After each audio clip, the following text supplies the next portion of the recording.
Il-qorti ma laqgħet żewġ rikorsi li ressaq Alfred De Giorgio l-Fulu li fihom allega ksur ta' dritt tal-smigħ xieraq. Ir-rikors se tawaqqaf lill-aġenti tal-FBI milli jiġdu fil-kumpilazzjoni tax-xhieda fil-konfront tiegħu ta' Hu George u Vince Muscat li tlieta li huma jinsabu mixlija bil-qtil ta' Daphne Caruana Galizia.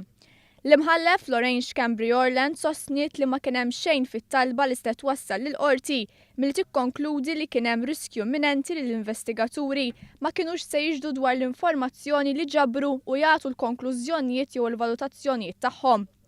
Fl-ewwel rikors kontra l-Avukat Ġenerali ingħad li jekk il-familja tal-blogger qed jirrifjutaw milli jipprovdu l-laptop lill-pulizija, l-investigaturi ma stax ikollhom tarif dwar dan il-qtil.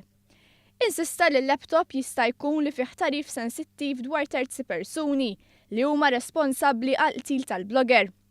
Fit-tieni rikors huwa lmenta dwar l-espert tal-qorti Martin Bajada li setet joħloq dubji serji b'rabta mal-integrità ta' xogħlu kif ukoll il-ħidma konġunta tiegħu mal-FBI. Bajada li fl-1990 kien instab ħati fuq reat kriminali. Għaldaqstant huwa argumenta li ma jkunx fl-aħjar interess tal-ġustizzja li jkompli f'dan il-każ.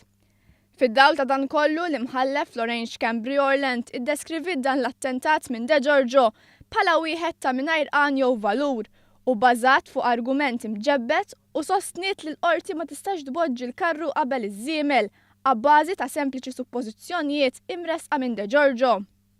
Għaldaqstant hija ċaħdet it-talba u huwa maħsub li l-ġimgħa li ġejja jibdew jiġdu l-esperti barranin fosthom dawk Amerikani tal-FBI.